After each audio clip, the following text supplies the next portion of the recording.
Welcome back, ladies and gentlemen, continuing our discussion with Dr. Badr.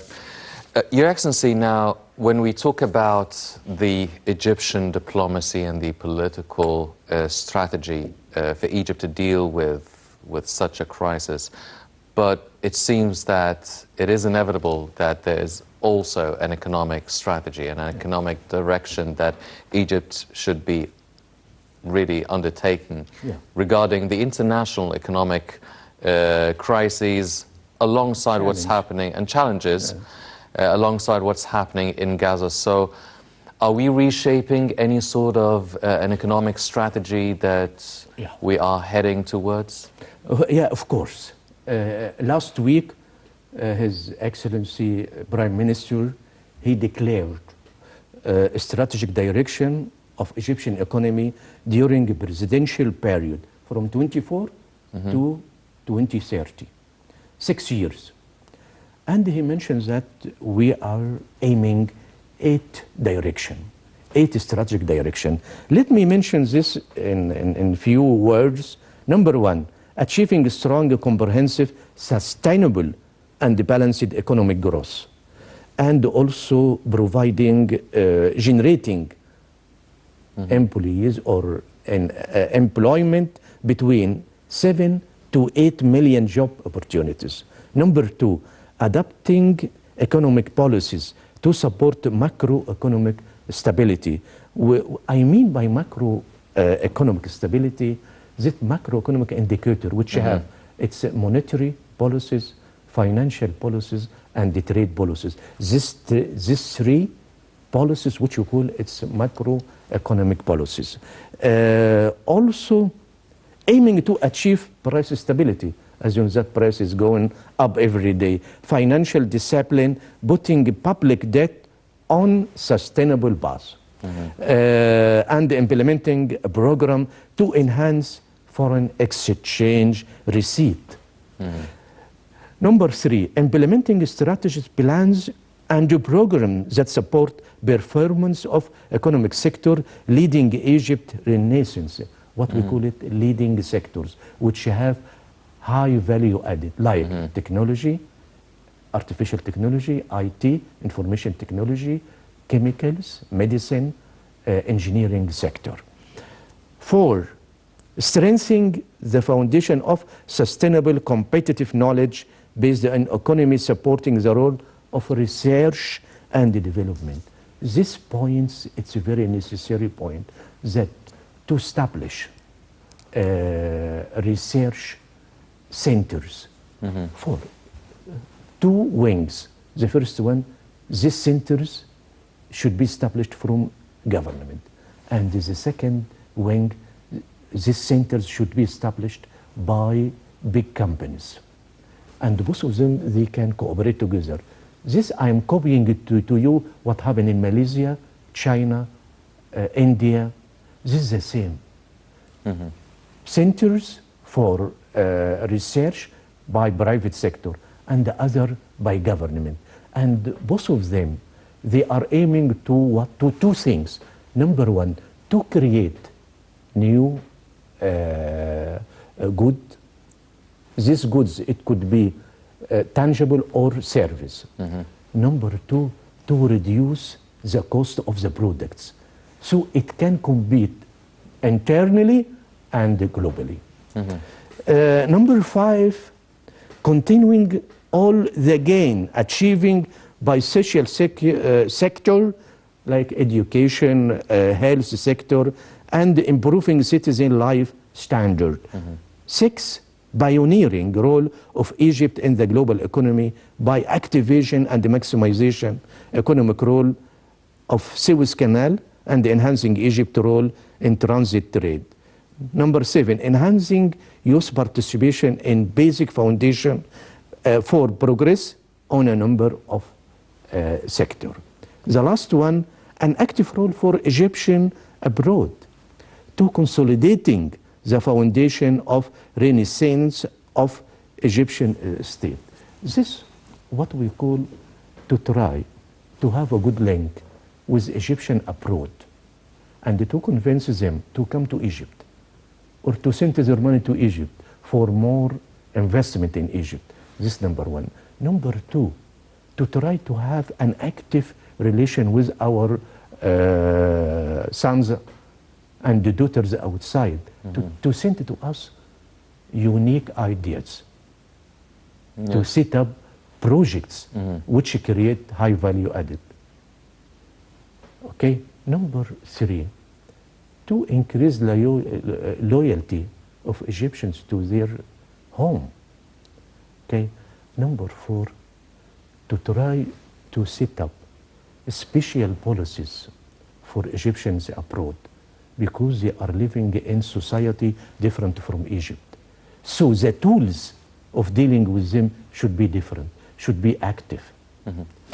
Your Excellency, now, during your diplomatic career, you have a vast experience in economy and trade. Now, the Davos will be taking place nowadays, and also there's a lot of developments taking place within the Bab el-Mandeb Strait. We've seen a lot of attacks on cargo ships by Houthi militias.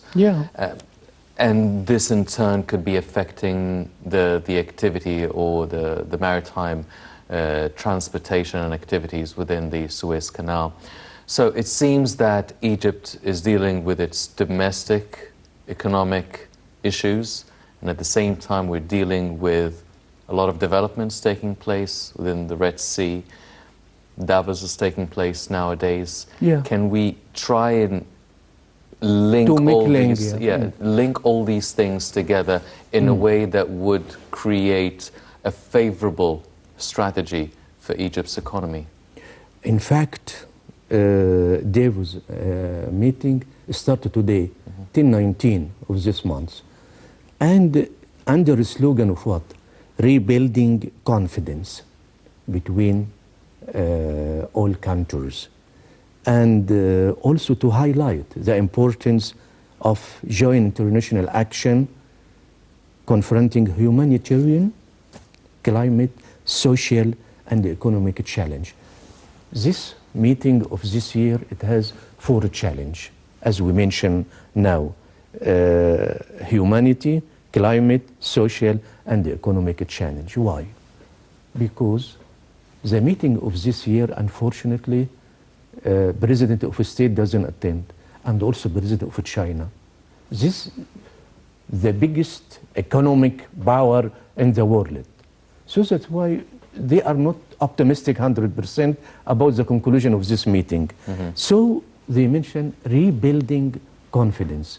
Unfortunately, now the system or international system, we are moving from one pillar to multi-pillar of because of China and Russia. So Egypt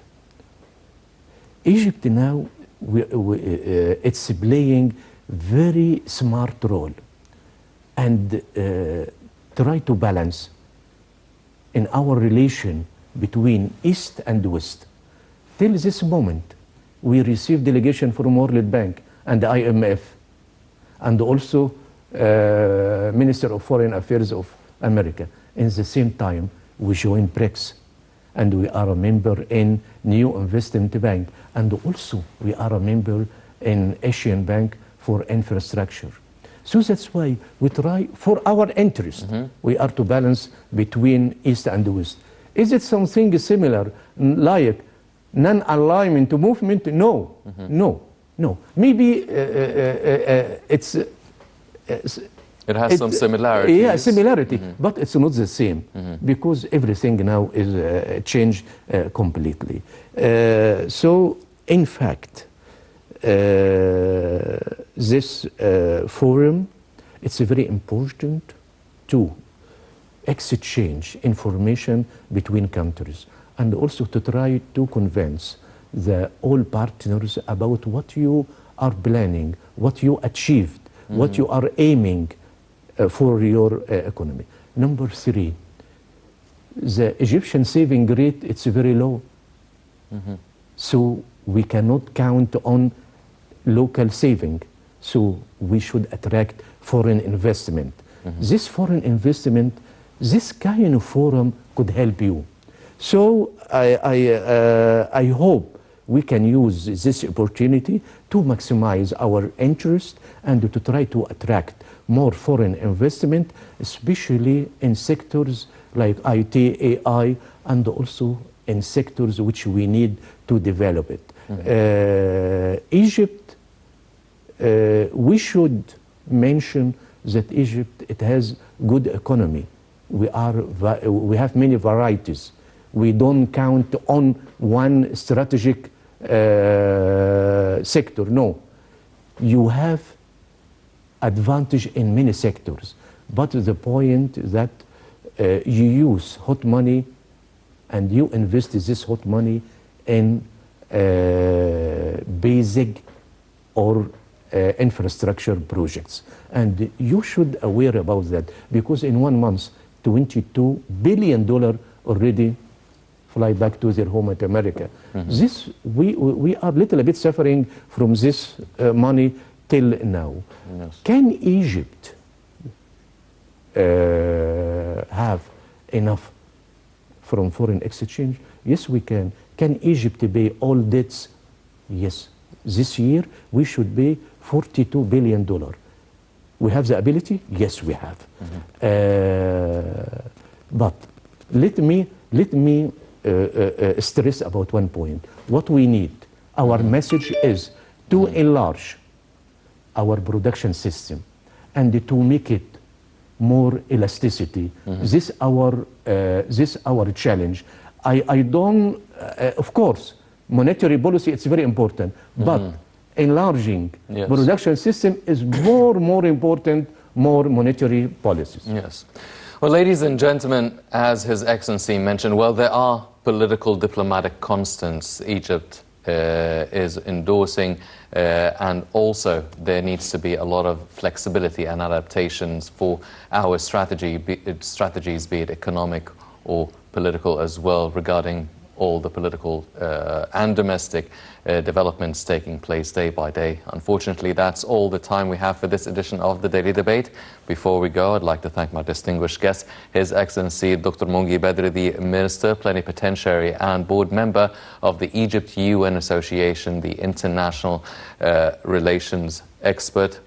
Your Excellency, always a pleasure having you with us. Thank you for you. Thank you very much, sir. Ladies and gentlemen, please stay tuned for more coming up on Nile International. I'm Henny Saif.